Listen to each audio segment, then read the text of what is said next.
Jonaxel stackable metal shelves from IKEA. I got 2 of them.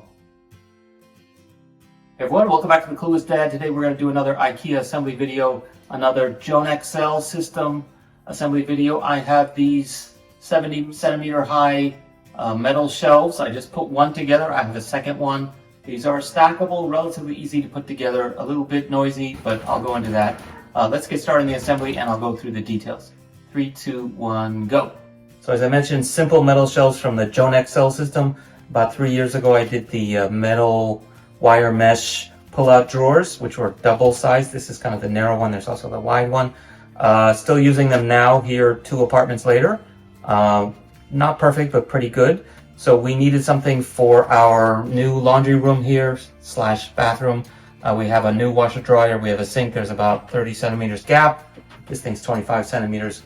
So one last thing, as you see, there's a tall part and a short part, and you can put these shelves in upside down or not. It's up to you. So do you want to have it the bottom shelf close to the ground or a little bit higher? If you're stacking these, do you want to have the bottom shelf of the top one near the top shelf of the bottom one, if that makes any sense? So you can space it out that way. So in my case, I think what I'm going to do is I'm going to do the upper one opposite so that there's more of a gap here. So anyway, you can see it in the final version. So we got 2 of them, relatively cheap. 2 of them is 70,000 yen, so 3,500 yen each, which at the current exchange rate is about like less than 50 bucks, maybe 45 bucks, including tax. So yeah, do the math, pretty good. By the time this video comes out, maybe the exchange rate will have changed, but at this price, pretty good. I put one together in about 15 minutes, maybe less, 10 minutes. Tools wise, I suggest you get a rubber mallet. If you have one, use it. Otherwise, you can use a regular hammer. This thing comes with a kind of plastic shield which goes on these cross beams to protect it when you're whacking it, especially if you're using a real hammer. I suggest using this even if you have a mallet. It's very noisy because it's basically just a giant gong as you're hammering it away. You've got to hammer in those top pieces. One thing I forgot about from the previous time is when you're smashing that thing down, there's little ribs on there that will fly off, so it'll make a mess. So definitely bring your vacuum out too, because you're going to need it after this. Or don't do it in a place where you can't clean up very easily. I suggest you get one of these guys. It has hex head bolts in there on all of 4 corners of each shelf, so there's 12 of those. It comes with an Allen wrench, of course, but if you get one of these guys, which is like a little mini socket wrench, these are relatively cheap, like 10 or 15 bucks, worth the investment. This thing also comes with some clips. So these clips can be used to hold 2 of them side by side or top and bottom. So what I suggest is, what I've done on my other ones is basically zip tie it on all 4 corners and just cut the end off the zip tie. And then when you want to disassemble it, just cut the zip tie. And of course, because it's IKEA, it also comes with anchors to anchor to the wall. So that just clips on. So it comes with 2 of these, and there's also a spacer if you have like a baseboard and you need to reach a little bit further from the wall. So the only other thing I would suggest is definitely do this when no one else is home. Don't do this if you live in an apartment in the middle of the night. Even if it's not in the middle of the night, it's noisy. But luckily for me, no one's home today to complain.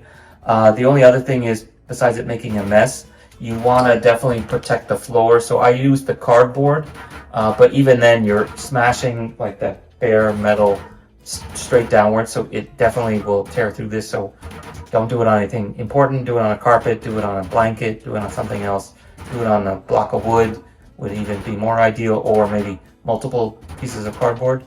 So in my case, what I did was, first of all, I did it on top of the cardboard, but even then I put the bottom piece in like manually before hammering when I started hammering in the top, which meant that basically the load was distributed, so it wasn't all going straight into the wood through direct like metal on wood contact.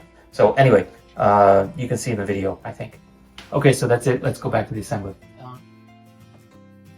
Okay, and now the moment of truth. Let's stack these guys. So I got this one that's the short version on top. I'm going to put this as the upper one. So let's take this guy. And this is the one I also put the feet on the bottom. You notice I didn't put any feet into the bottom there.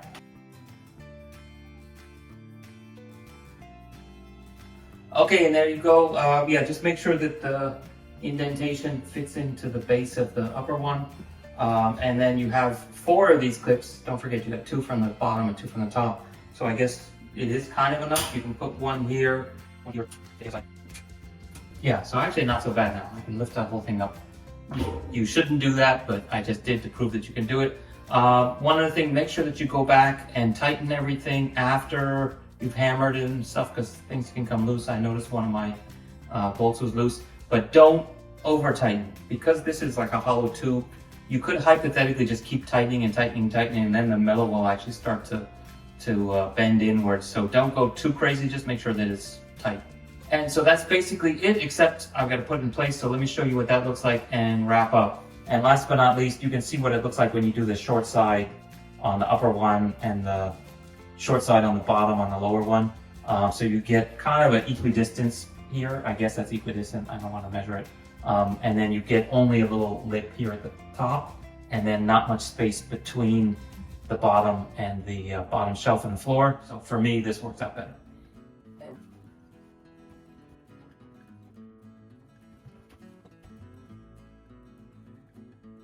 So minor downside, since we have it wedged on both sides here, getting it all this stuff should be fine. Getting to the stuff down here, slightly more troublesome since you have to reach all the way back, but we have like cleaners and things we don't use that much that we can put back there.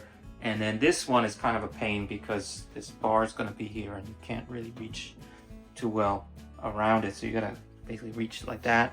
Yeah, again, just put things that you don't need that much here and put the more frequent stuff up here and we should be fine.